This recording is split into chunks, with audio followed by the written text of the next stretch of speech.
There is a free phone, which will ideally go to the person who owns it. So if anybody has lost a rather well-worn iPhone, time to get a new one.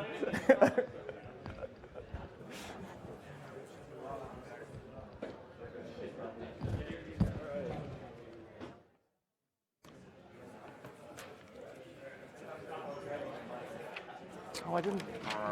Okay, so the purpose of this panel is to have a conversation about what this all means. And the ulterior motive of this panel is, you could subtitle it, Making Jeff Westling's Life a Little Easier, because Jeff and Alex, two students, have volunteered or been volunteered to actually write a report for this conference. So that will be available on the website later. But what I thought we would try to do collectively with the panel and then with your input as well is ask the question, so what did we hear? What matters? And so, for example, one of the questions that really struck me, Bryan put it rather well, is like, we need to isolate the issues that are still problematic and not keep talking about the ones that have been solved. So what I'd like to do to kick off the conversation is just to think out loud about each of the panels successively and invite the moderators of the panels to talk about what they thought about each of, if there was anything about each of those panels that sort of came up for them. The person who's probably least qualified to answer the question about what happened on the panel was the moderator of the panel, because they're working so hard to keep things going, they don't really know. So we won't start with Rebecca on the first panel, but if you recall, the first panel was the progress and challenges, and we had people from the FCC, we had Anna Gomez from Wiley Ryan, Charla from Verizon, and Fred Wentland. So any thoughts from the other moderators of things that jumped out at you about panel one? Yes, please, Keith. So the thought that jumped out at me on panel one was the issue of aggregate interference. Mm-hmm. Collections of transmitters whose transmissions are adding up to trouble. And how do you track that down and how do you coordinate it? Mm-hmm. It's not even as simple as tracking it down to one operator if there's multiple operators and there's significant out-of-band emissions and so on. So this issue of aggregate interference, I think, is a real problem area to focus on. So is it a new problem, or is it an old problem, or has something changed? I think what's changed is the numbers of transmitters that are now working within the same area. Right. We went 50 years ago, you just had big television towers and radio towers. Then you get to cell towers and cell phones, and now we're just getting to these, practically every device is a transmitter. Mm-hmm. And all that's going to be adding up and causing trouble. Right. Bryan? I agree with that. I thought that was interesting. And it harkened me back because I think when you and I were at the agency together, Dale, we talked about trying to get a noise floor study funded. And it's been that was historically has been a big problem. But I think the thing that I found most interesting about that first panel was Charla's conversation about that the key is to having somebody to negotiate with. Mm-hmm. And we talk a lot about that in sort of a high level of importance of that. But throughout the day, the failure to know who to negotiate with is a threshold problem that has really permeated the bands where there's been a problem, where you don't know who to negotiate with. If you know who to negotiate with, it usually gets resolved, is what I heard from all three panels, I think. And so I think a big challenge is, how do we ensure there's always somebody to negotiate with? Mm-hmm. Any other thoughts? I mean, one of the things that struck me about panel one was, listening to what Charles Cooper was saying and describing all the tools, is given the challenges, particularly, thinking back from panel two to panel one, are our tools and institutions actually up to the job? We have a lot of tools. There are people out there doing this work, but the world is changing really fast. The other question I had, and it's, sorry. No, I just want on that point. I mean, I remember from the resource perspective, we used to try and get more cars for the field to make sure we could go out and look to see where these are. And you can't buy enough cars to make this okay 5 years from now, right? And I appreciate that's with the tools we have, and we do need those tools. But that's I mean, that's just not, that's the analog agency for the digital age problem. Well, exactly. You don't need cars to be able to find, I mean, most of the interference in the last several years when I was with the Enforcement Bureau was still that we'd get calls and it would be identified location. So we'd use our undercover covert, very expensive cars, and we'd drive to a location and we'd get out and we'd use our handheld equipment to be able to go identify and find the source of the interference because there was not the high-powered constant on signals anymore. So it has completely changed. Okay, so that's another thing that has changed, is we've gone from the continuous 24/7 to the intermittent and the low power. So, I suppose I've been spending too much time with MBAs because when Charlie was doing that stuff, I was thinking of the MBA 2x2 matrix, right? So we've gone from the easy corner, which is always on high power, to the hard corner. Yep. Mm-hmm. Dave? Well, one of the things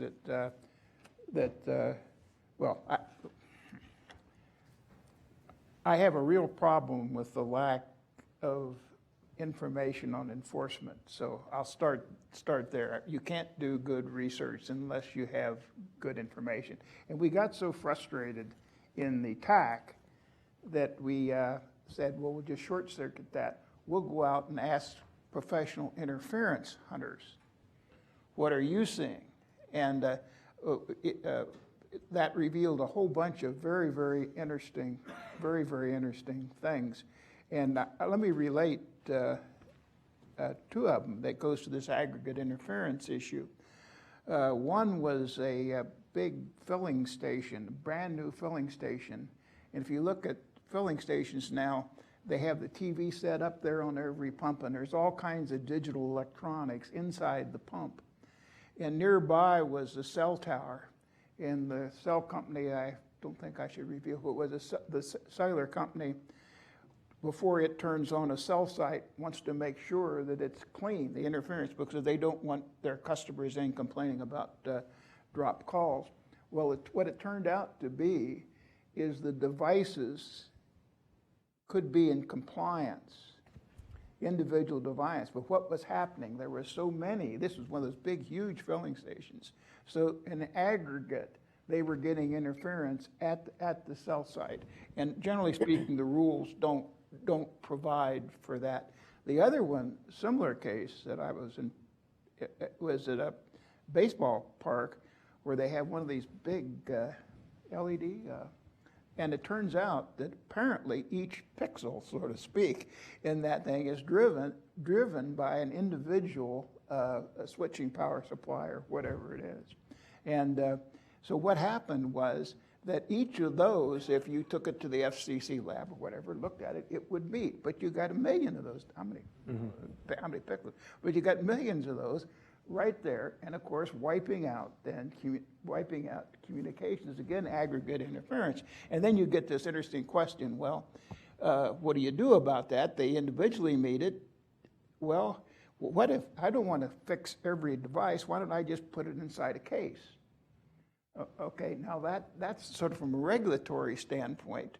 Does that absolve me of liability? I built these devices that may not be in compliance, but I'll shield them to get around the aggregate interference issue. So anyway, the aggregate interference, basically all it boils down to is I agree with this aggregate interference. The only footnote that I would, based on those, a lot of those interviews, this whole noise, incidental radiation and stuff, I think has gotten to the point.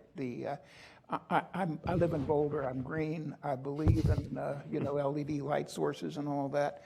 But boy, oh boy, we have to be really careful because these devices are increasingly a problem. We have to make sure that when they're imported and so forth, that that the power supplies are good. One of the things I wanted to go back to you on, Bryan, and maybe get thoughts from the other people is, thinking about Charlotte's point that you need somebody to negotiate with. Right. What I think I also heard she said is, but what happens if it's devices? And already one of the arguments against unlicensed traditionally has been, if there's a problem, who do we call? We know if there's a licensee, we can find them. So how does the Internet of Things, and that's two weeks in purgatory right there for using that word, how does Internet of Things change enforcement problems? Well, I do think it makes it dramatically worse.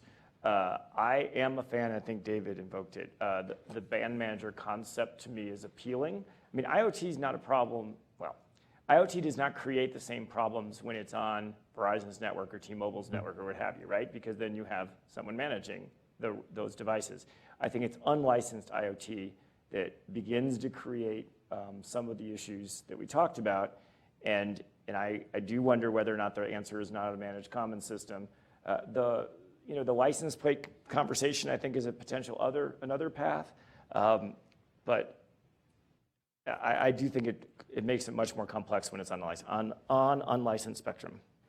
Now there is a point between the managed commons, which essentially is, if I am understanding you correctly, it says somebody at auction buys a band and then manages it as unlicensed and licensed, which is the spectrum access system in 3.5, where there will be databases that manage access by unlicensed devices that have to provide permission for those devices to come on board. Yeah.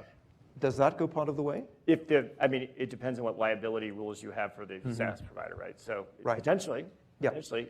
But I think that's where Rick's experience in Whitespace is informative, where the database manager did not want that responsibility. Right.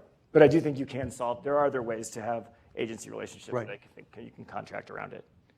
Another thing that struck me on panel one, and again, a question for any of you, picking up, and again, this was Charlotte's point, about how far negotiation will take you. It's something you do all the time, licensee to licensee. Then in that panel and subsequent panels, we started talking about, dealing with the federal government. Yes, as John said on the last panel, you can do that. But how far does inter-party resolution take you? Somebody said on one of the later panels, you always need a cop on the beat in the end. But if we actually had efficient inter-party resolution, let's say parties could act against each other, and if they weren't satisfied, they could go to a judge, and the judge would resolve it. How far does that take us? Do we still need the Enforcement Bureau? Business friends would say, no, we would never need an Enforcement Bureau. All my clients would like that. No. Because one of the reasons why the Enforcement Bureau exists, and again, I'm trying to be provocative, is it's an unpaid mediation service for licensees when they can't sort the problems out themselves. Yeah, or potentially right? rent seeking, yeah. Yeah. But I think the answer is contracting can take you a long way, and I think those relationships can take you a long way. But I still think you end up in the same problem with the unlicensed folks, right? I don't think that solves that problem. Yeah. I mean, I think it's rare. I mean, Charla and John, others indicate they don't ever go to the commission with these issues because the actors they have a common interest in a common set. Right. And then the question is, what if they don't have a common interest? I think that as we're going towards more automation, and particularly when we're starting in IoT and working in these new bands, we have this opportunity to ensure that we do have self-enforcing and non-interference capabilities built into our devices and into the equipment and the systems that we are designing and deploying. And then, so that takes away a significant part of some of the problems by having that. And it's, again, part of the ex-ante regulations to do, several of the panels talked about that, how you do different sorts of identification so that you can identify your transmitters. So that takes out another set of folks. And as Paige had mentioned, we need to make sure that we do have that sort of technology-enabled enforcement. And so that's part of that capacity or that component.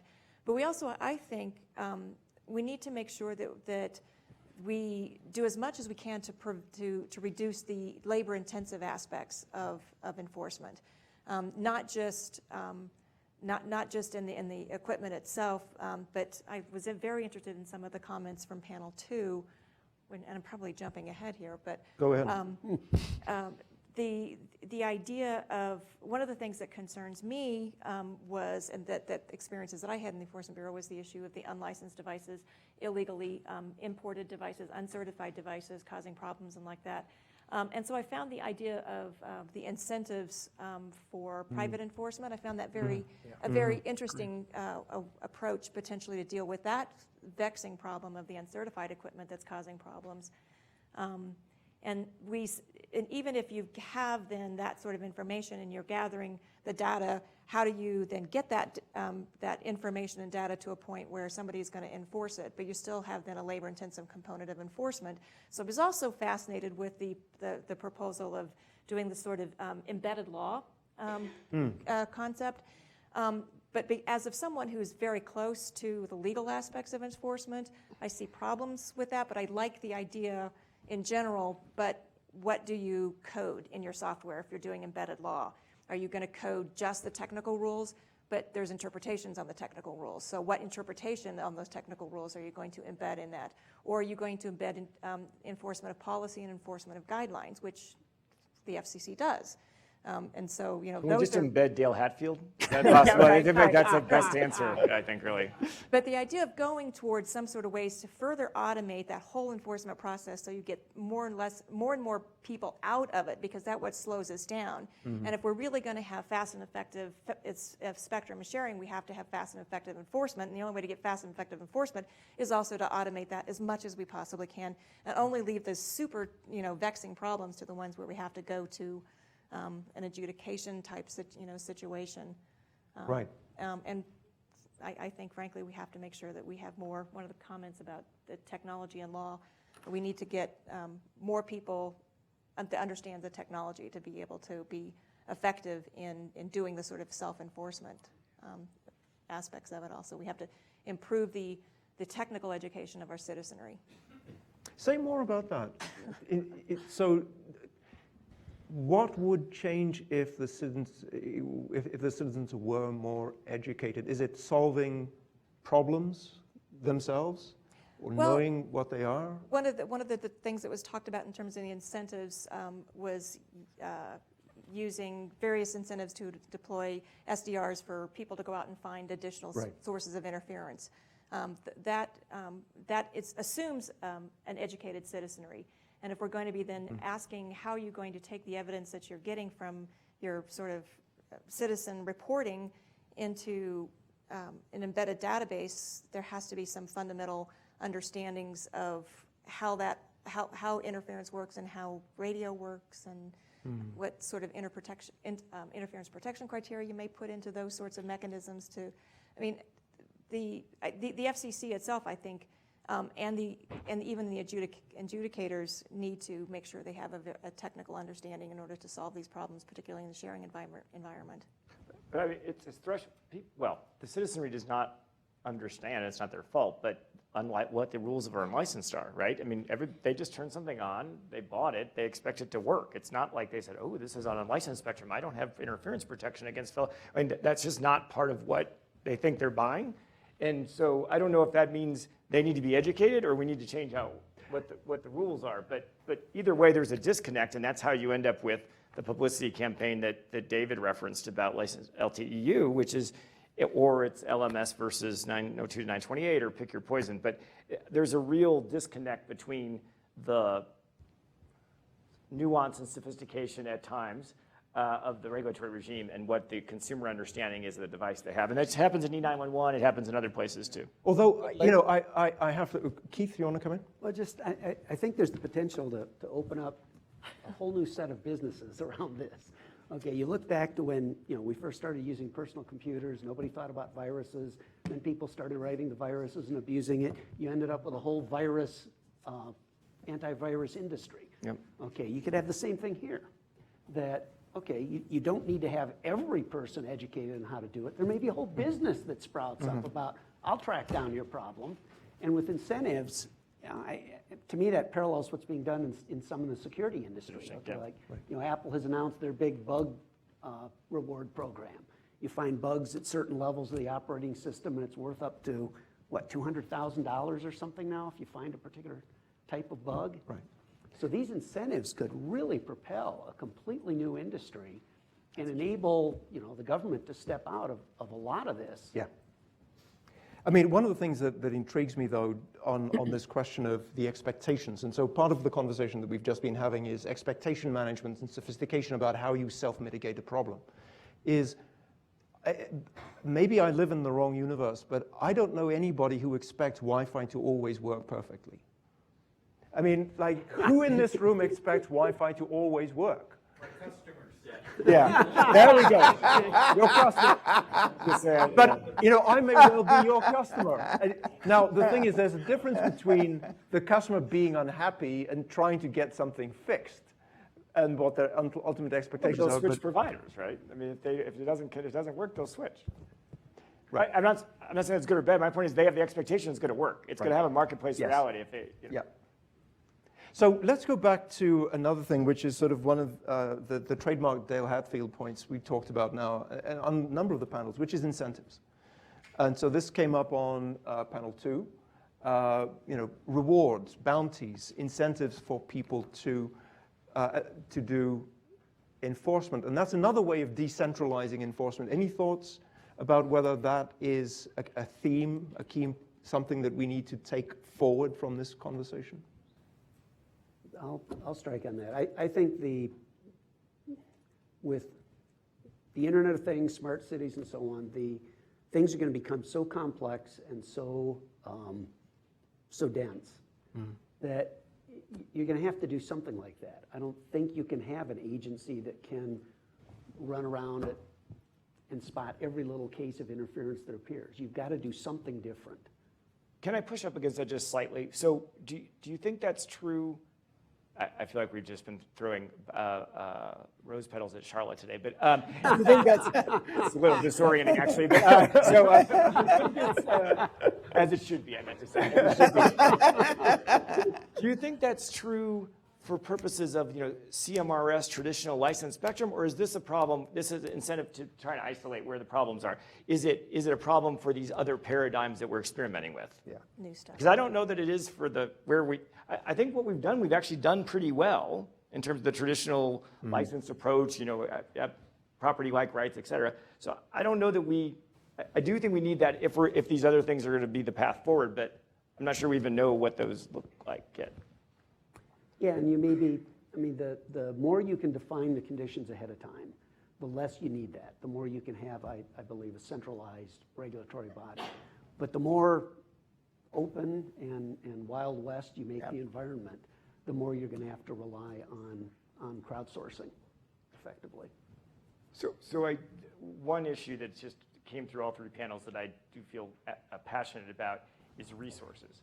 And whether it's for the incentives here or for enforcement resources in the field or for tests on the noise floor or noise floor studies, we are blessed with an incredibly rich, in every sense of the word, ecosystem here, whether it's, and I pushed David up on this a little bit, but whether it's a portion of auction revenues or it's reg fees or it's a registration when you put a new device into a given band, we have lots of ways in which we can internalize the cost of these tools. So if we're to do something creative at 3.5, and I don't need to pick on our 3.5 folks, we can do another band, but if we're going to do something creative in a given band, the folks who want to utilize it for commercial gain have to internalize the cost of what it means to have enforcement and rights distribution. And as it should be, right? Because there are costs associated with using that spectrum, and you have to give the regulator going in the tools to make that band work. We learned in white spaces what happens when you don't give people the tools and you don't have an enforceable regime. It doesn't work, and you sacrifice vast swaths of spectrum that are laid fallow for over a decade, right? Because we didn't get it right. So let's get the resources, let's think about it up front, and make sure it works. And one of the things I think that Travis and the team in the Enforcement Bureau at the FCC should deserve a lot of credit for is an enforcement by design approach going into new bands, which had not historically been the case. And I think that becomes all the more important, but it's not just how does the enforcement piece work, but it's giving them the resources at the same time. That's very interesting. So let me push on that a little bit, which is if we pick 3.5 as a band, you can say, fine, I'm going to do enforcement and enforcement resourcing by design for that band. Very often the unexpected enforcement issues that arise are across band boundaries. Now, do we layer that on top of the system, or in fact, does that become what enforcement does? So what is left that isn't self-funded band by band is the cross-band stuff, and that's what the Enforcement Bureau does. That may well be right, although I think those are 2 different sets of problems. So There's sort of the boundary problem where the FCC has to get it right. Like, what is your adjacent band interference rule going to be? And that's important, and that's a problem always, right? We just have to figure that out. But then there's the access, the dynamic access component, where I think or the sharing component with government users or what have you, where the cost causer needs to internalize those costs. Because it might be that the cost of maintaining that regime and enforcing it are too high, and that we shouldn't be using that band for that use. And we should be prepared to accept that. Sometimes that's going to be the right answer. It's going to be too expensive to design a system that can get around all the radars that DoD has in that band, and it just doesn't make sense. And I think we should be prepared to accept that sometimes that's okay. Now, 10 years from now, the economics might change, and we might be able to do it. But sometimes the economics aren't going to work. But we don't have a mechanism to know that going in. I think about the costs that could have been imposed if we had actually been successful in North Point. So if we'd actually gotten MVDDS and NGSOs and DBS all to coexist in 12.2 to 12.7 with dynamic band, whatever the heck that was supposed to be, our friends at Skybridge, if that had all worked, was it worth it? And who is internalizing the costs of that when it didn't? And there were going to have to be individual measurements at each individual house, as you might remember, for our friends. So, and MVDS has never taken off. I mean, I guess the commission got some nice auction revenue from it, and the NGSO systems died. So maybe we kind of dodged another bullet there, but we're not always going to be that lucky. Very good. Yep. So let's Too long an answer. No. Very good answer. And in fact, that I think it was also the record for the number of acronyms. Excellent.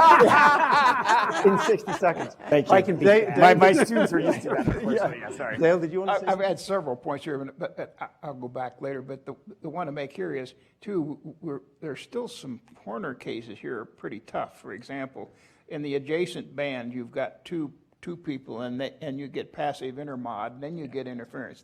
Now, how do you handle that? Because, I mean, you shut off one of them, but who has to shut off? Or do you put it back and say you've got to improve your receiver? I mean, there's nonlinear stuff that goes on here. I think that we tend to dismiss just a little bit too.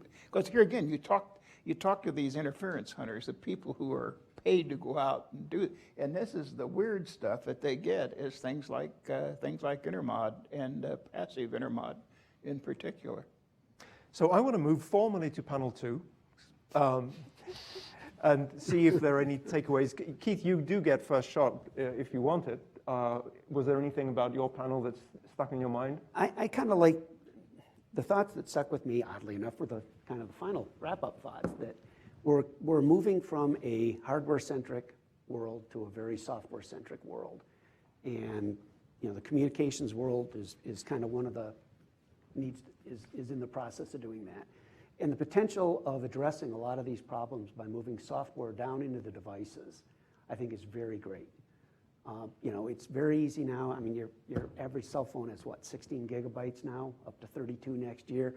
I mean, what's the limit on that? When you can start pushing the software for compliance or for regulatory assistance into the device, and have this all coded up and the computing power to deal with it. There's a lot of different options now open up for enforcement. Any other thoughts from other folks? What struck you about panel 2? One of the things that occurred to me that was quite interesting, and both Preston and John talked about this, was this question of we're moving from a world of static devices to a world of devices that behave. And that we don't have can the FCC actually write service rules for behavior? Can it actually test behavior? Can it enforce behavior? And I think that's one of the characteristics of moving from a hardware to a software world that is going to make enforcement both harder and easier. The other thing I think that was interesting to me about this panel, and it came up on all 3 panels, was this question. And this is a question for you. How much can we privatize enforcement? How much can we automate enforcement? And are they correlated, or are they completely independent of each other? I think they're correlated and independent. I think one of the things that I've seen with the with the FCC, John Chapin said something about let's get the politics out of enforcement also. And one of the things that paraphrasing potentially. But over my years of working in enforcement, there was an ebb and flow that seems to happen historically. Sometimes you'll do corner cases, and sometimes you'll do scorched earth, and then sometimes you'll do compliance, and then other times it's strict enforcement. So one thing I'm thinking in the new environment where we're going up into significant spectrum sharing, I think we may want to be trying to figure out a way to have more consistency and transparency in the enforcement process, and how to ensure that there's something that everybody's going to be able to agree to when you do have to go to the point of taking something through the whole legal process. Wow, there's a lot there. I mean, I was just interested in what scorched earth means, but actually, could you say more on that too? But when you say more consistency and transparency, either forward-looking or what don't we have right now? What would it look like? How would it look different? Well, let me just use an example then from the ISART tutorial that we did. There was a series of some former FCC folks and some folks from the current Enforcement Bureau that talked about how the Enforcement Bureau actually goes through the process of making decisions on interference and mitigating and resolving interference. It went through the various regulations, the various statutory, the jurisdictional aspects, the different steps. And people in the audience seemed to wow, that was like open kimono. We've never been told, how you do that in the past. So all those slides are actually on the ITS website for ISART. So in terms of transparency, being able to provide more information to folks as to actually how we do it. And that's one of the reasons why I think this whole idea of having maybe some more technical competency also throughout I'm not diminishing the Enforcement Bureau itself, but I'm talking about the other lawyers and stuff that are working on this sorts of issues, because we need to make sure that folks actually understand the technical aspects that they're making adjudicatory decisions on. Right. Actually, this is a follow-up for you, Bryan, because I think one of the things that you do is you spend a lot of your life talking to law students, trying to train them, and you and Dale try and create technical competence. So how do you do that? Dale teaches, and We've already established we can't put Dale in a box and clone it. So, plan B. Well, I mean, the great thing about teaching, well, there's many great things about teaching law students, but one of the great things about teaching with Dale and about CU is the interdisciplinary focus, right? So we come in and say that every day, the great thing about our jobs is that it has legal, it has engineering, and it has economics all together, with the cultural aspect sometimes too. And I think it is what appeals to the law students, why they're in the room a lot of the time. And it also makes it more interesting and exciting than, as I said this morning, than torts or contracts. Right. I think they appreciate, because their lives are more multidisciplinary today than maybe it was for students 10 or 20 years ago.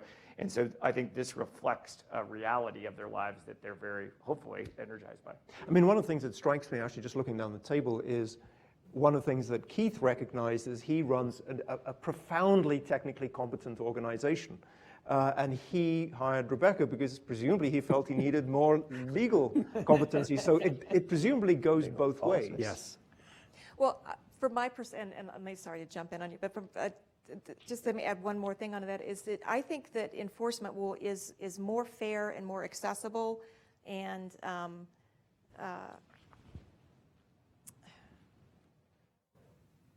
would say fairer, and you get the better decisions when you're dealing with the technical aspects, especially when you're dealing with interference issues.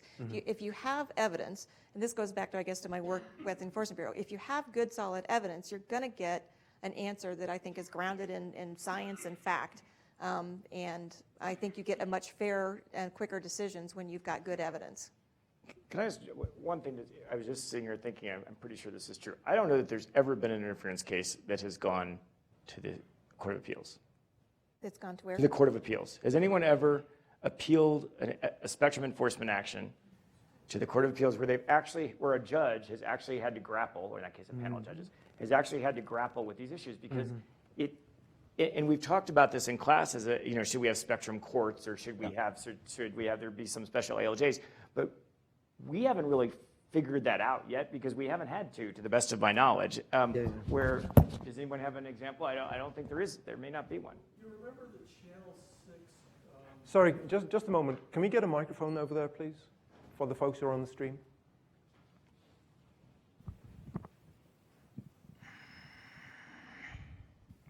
John Schwartz with Vocal. Remember the Channel 6 FM interference? That wasn't an enforcement action, but that was an interference rule. Commission said, no, there's really not an interference problem here, but in fact there was.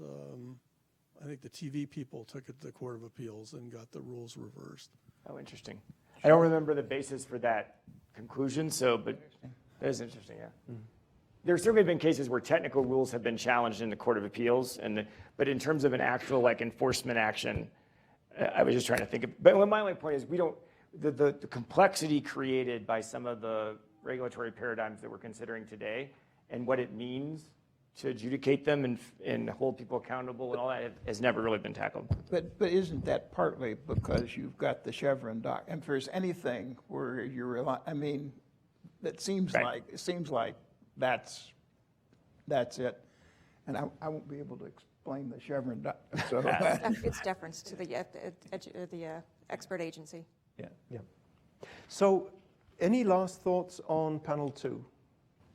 The one thing that I'll just throw out is, in a way, panel 2 was both really exciting because of all the technology that these folks were talking about, but it was also rather depressing. And it was not only in how hard it was to do, but when Preston actually said that we've gone backwards in the confidence that we might have of putting, I'm going to mangle this, so my apologies, of putting life-critical things on wireless because the environment has become less predictable. And I see people nodding. Do you think that is some indication of the enforcement challenge is now harder than it used to be? There isn't enough of it? It's getting away from us?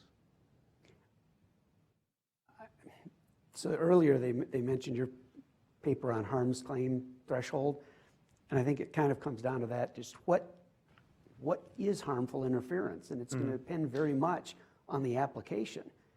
You can't tolerate much jitter or delay in a medical situation, but you can if you're transmitting somebody, hey, look what the Broncos did last Sunday, that's different. So I think it's very situational. Okay.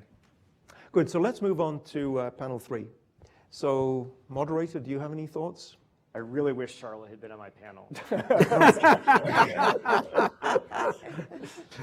No, I love, and I think I had heard, Paige and I had talked about this before, but the Nist paradigm for cyber and how it applies to spectrum enforcement, I think that's a very useful way to think about the issues there. So I thought that was important and probably needs to have more time spent on it. I was struck by the uniformity of views on white spaces, actually, and the role that enforcement played or didn't play, or enforceable rights played or didn't play there. I thought that was quite interesting. Do you draw any morals from that uniformity?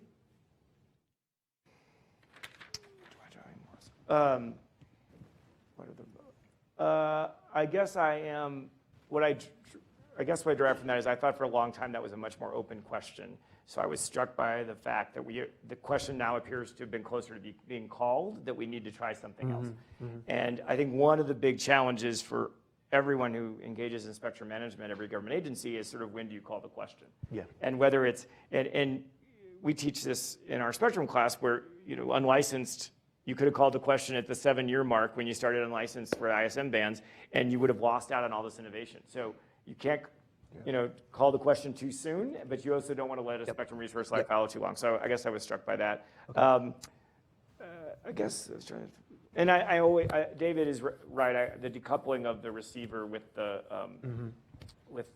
licensee is a tremendous problem, and it is a recurring theme across some of the bands where we have issues. So I thought that was also interesting.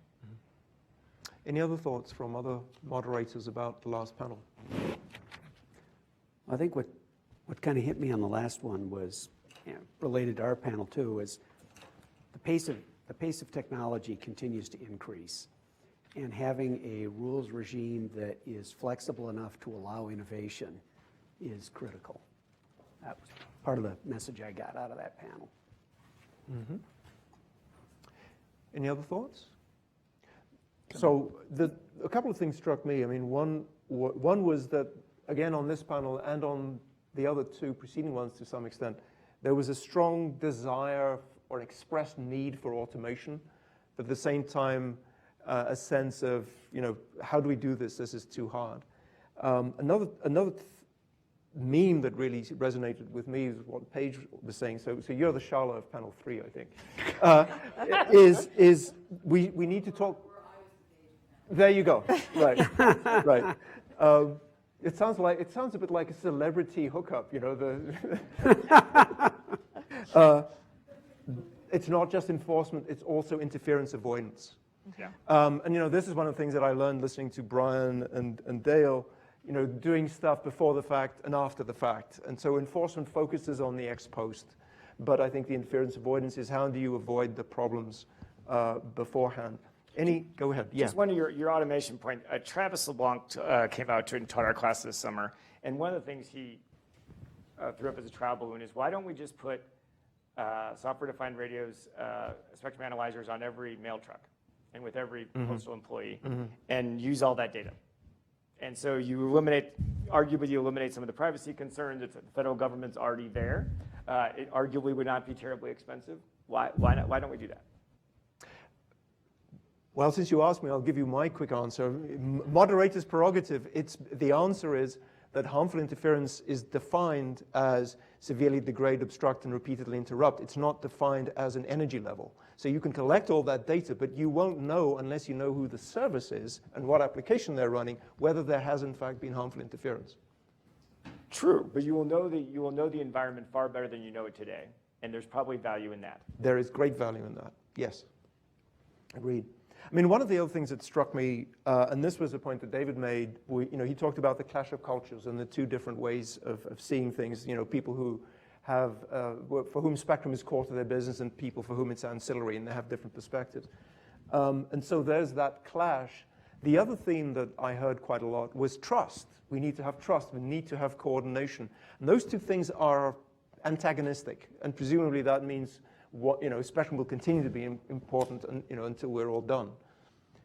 So if there aren't any further comments from the moderators, I want to move to the audience. Can I make Yes, please. one? I have sat here and I am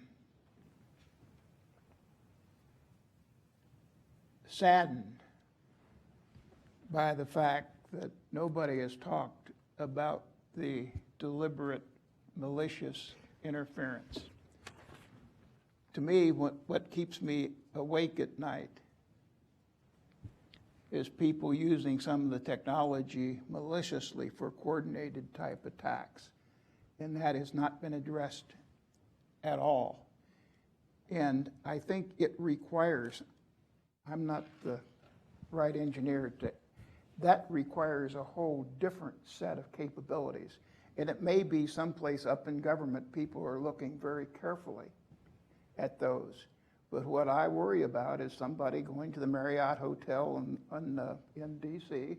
and jamming all the P25 networks around there. P25?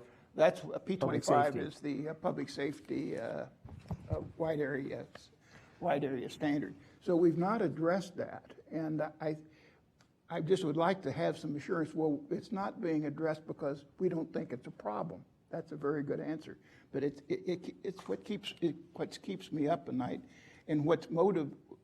When I look at all these trends that I see, it's getting easier and easier for those really bad guys, if they want to do it, in coordination with some other disruptive activity. So I'm really disappointed we haven't addressed that. So I had it in my questions. Should I get the microphone over there while Bryan talks? And I pulled it stimulated out. But I want to ask, I'm mad at myself now because you were disappointed, and I hate it when you're disappointed. But You can buy me a beer. but exactly, sounds like a deal. But is there something that's a uniquely Spectrum dynamic about it, or is it a general cybersecurity problem? So is it a problem where like anybody can log into any network and open up the dams? I mean, or is it something that's uniquely wireless that makes wireless connectivity more vulnerable to those attacks? And I couldn't figure out. I didn't feel smart enough to ask a question that would get to the right answer of that. I tried to say that wireless systems inherently have a degree of openness. So we can protect other networks physically, but if you try to protect this by putting a Faraday cage around it, you won't be able to get the signal in. So it's an entirely different to me. And when I talk to people, and I had a conversation very recently with somebody who was telling me how robust their network was. We had this wonderful conversation. They'd done all this partitioning inside the network to make sure there wasn't any problems. And I said, well, and this would be an application like a telemetry or SCADA. It would be and I said, well, what if I just went up and jammed your access point? And I can stop you then from collecting the data over a large area or turning that valve on and off. And that was sort of new information. He had focused so much on the backside of it, making sure it was secure. When we've got this receiver, which has to have an antenna terminal in there, and it's an additional attack surface if I use the terminology. So we have a cybersecurity expert. So Keith, and then we'll go to Tom. I think part of the issue is the accessibility and the ubiquity of the technology. That I go again and take the analogy to computers. When everybody was on mainframe computers, you couldn't write a virus because you didn't have the computer time and the computer costs to be able to pay for that. But when we got down to personal computers, now anybody who's bored and malevolent can have a go at writing a virus just for the thrill of shutting someone down. And we have a whole GNU radio conference going on, 2 blocks away? Right. Yeah, and actually I think one of the things that's interesting about the GNU radio conference is there's hardly any intersection between the software-defined radio people and the white hat hacker community. So that's it's two completely different cultures. You've got the RF world that are interested in RF problems, and then you've got the cyber world, which are a network layer and above. Yes. Tom's been patiently waiting. Well stated. So I'm Tom Taylor with a DoD CIO, and thank you, Bryan and Keith. You answered my question completely. We have, within DoD, it's becoming a very hot topic, along with what Dales has. It has to do with CEMA, which is cyber electromagnetic activities. What I've pretty much found as we've tried to address the problems that you expressed is that the amount of cognitive capability it takes to understand cyber and the amount of cognitive capability it takes to understand electronic warfare and the electromagnetic spectrum consumes the human brain independently. So getting the talk about the problem is nearly impossible. So it's a very interesting question, but to provide input then based on the fact that they answered the question before I could ask it, is that honestly, that's not the question that was asked because the complexity of it is just too different than just simple enforcement. Anyways. Great. So what I'd like to do now is I want to, do you have a question? Yeah, okay. So Blake is actually in the queue, but what Blake doesn't know yet is what the mission is. So we only have a few more minutes, and since this is a panel or a session about takeaways, what I'd like people to do, if you have a contribution to make, don't frame a question, just give us a one-sentence insight, what you thought was important, new, or different about the conversation today. So we'll start with Blake. You still on? Go ahead. And then Tom, and then All right, so now I've got to put this into one sentence, and I just wasted half of it. But okay, that didn't count. A lot of pressure. My thought was that all of the discussion about crowdsourcing doesn't sound like what I know crowdsourcing to be. It sounds like compelled collection of metadata mandated either by the government or by manufacturers without consumers' consent, and that sounds a lot like mass surveillance, and this is more like a sentence, but we should talk at the next conference about privacy and how we're going to deal with it. Post office, that's the answer. Yeah. Okay, sorry. Very good. So that's one sentence. So then we've got Tom. Just to say, that was why I had Sorry, just. it wasn't forced. Okay. So Tom over here. Cole's just right around with and then that. in the I middle. love it. Thank One- you, they answered my question. Yeah. So my statement is, the topic and title of the conference really focused on ex post activities. Yet all the solutions that were brought up were all ex ante activities. We never once touched on the certification process that FCC uses. The robustness of that, I think, comes into question as you try to apply new technologies. I think that needs to be looked at. Yeah. Thank you. Sorry, yeah, let's do it that way. One sentence each, and then we'll. If the Wi-Fi Alliance gets their way, we will no longer have an innovation band, and we need to replace it with the property rights funded allocation of what is now the Wi-Fi band to the Wi-Fi Alliance. Okay, thank you.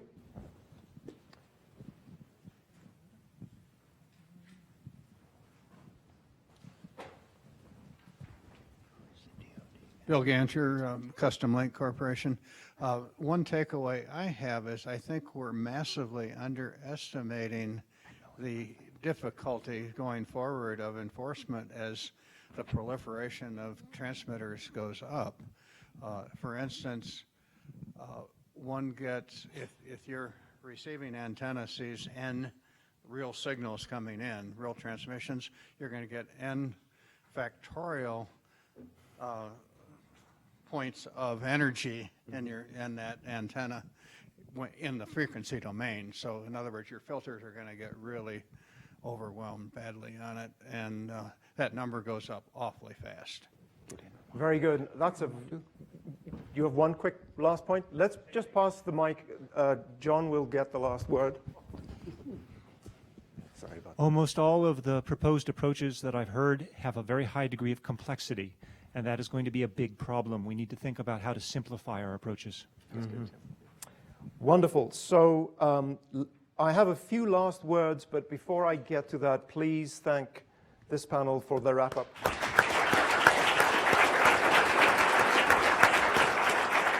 Okay, so now we move on to the reception, which will be next door.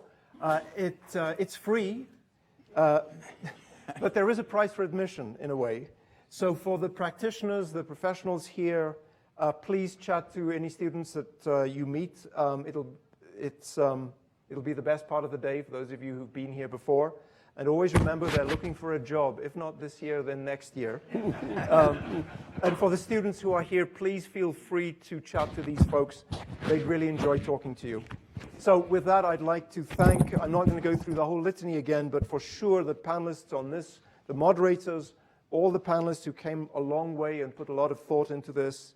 I'd like to thank the behind-the-scenes folks who put on a great conference. I'd like to thank all of you for coming. And I will see you next time. The next Silicon Flatirons conference is the future of advertising and, guess what? Privacy. Friday, the 2nd of December, 1 to 7 p.m. right here. Thanks a lot.